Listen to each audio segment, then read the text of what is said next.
دوستو، حضرت یوسف علیہ نبینا علیہ السلام کا واقعہ قرآن میں سب سے زیادہ خوبصورت واقعہ ہے۔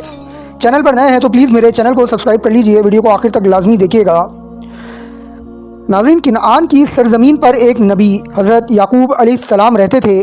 ان کے بیٹوں میں سب سے پیارے حضرت یوسف علیہ السلام تھے۔ ایک رات حضرت یوسف علیہ السلام نے عجیب و غریب خواب دیکھا۔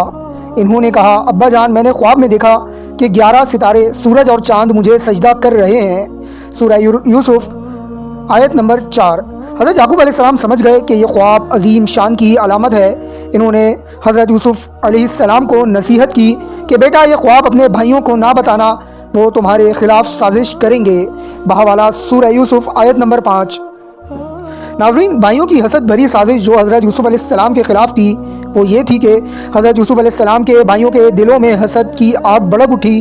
انہوں نے مشورہ کیا کہ حضرت یوسف علیہ السلام کو کہیں دور لے جا کر ختم کر دو یا کنویں میں ڈال دو۔ بحوالہ سورہ یوسف آیت نمبر 9۔ بالآخر ان کے بھائیوں نے یوسف علیہ نبینا علیہ السلام کو جنگل میں ایک گہرے کنویں میں پھینک دیا اور خون لگا کر قمیض باپ کے سامنے پیش کر دی۔ سورہ یوسف آیت نمبر 15 سے 18 تک یہ واقعہ درج ہے۔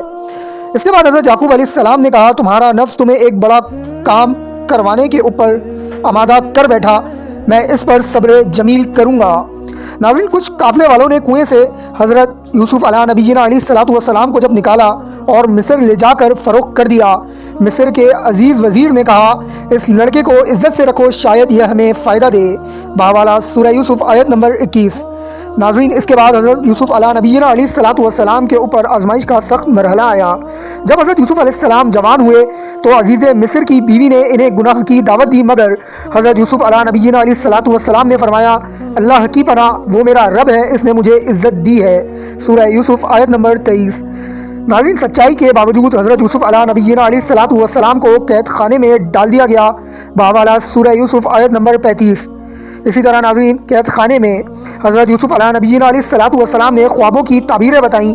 اس جیل میں حضرت یوسف علیہ السلام نے قیدیوں کے خوابوں کی درست تعبیر بیان کی۔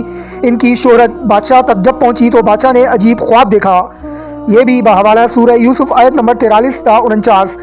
اس کے بعد ناظرین، حضرت یوسف علیہ نبینا علیہ السلام نے خواب کی ایسی حکیمانہ تعبیر بتائی کہ بادشاہ حیران رہ گیا۔ حضرت یوسف علیہ السلام کو بے گناہ ثابت کیا گیا اور انہیں مصر کا خزانہ دار بنا دیا گیا۔ اسی طرح ناظرین، ان کے جو بھائی جنہوں نے حضرت یوسف علیہ نبینا علیہ السلام کو کنویں میں ڈلوا دیا تھا یا ڈال دیا تھا، قحط کے دنوں میں حضرت یوسف علیہ السلام کے پاس مصر آئے۔ آخرکار حضرت یوسف علیہ السلام نے خود کو ظاہر کیا اور فرمایا، آج تم پر کوئی گرفت نہیں، اللہ تمہیں معاف کرے۔ بحوالہ سورہ یوسف آیت نمبر 92۔ پھر والدین اور بھائیوں نے حضرت یوسف علیہ نبینا علیہ السلام کو سجدہ کیا۔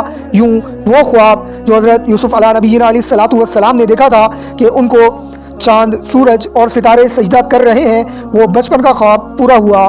سورہ یوسف آیت نمبر 100۔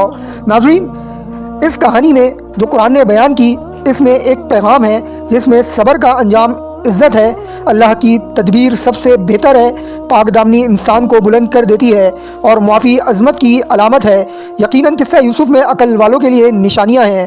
امید کروں گا ناظرین کہ حضرت یوسف علیہ نبینا علیہ السلام کے حوالے سے یہ واقعہ آپ لوگوں کو پسند آیا ہوگا۔ انشاءاللہ جلد ایک اور نئی ویڈیو، ایک اور نئی تاریخی ویڈیو کے ساتھ حاضر ہوں گا۔ اپنا بہت خیال رکھیے گا۔ اللہ حافظ۔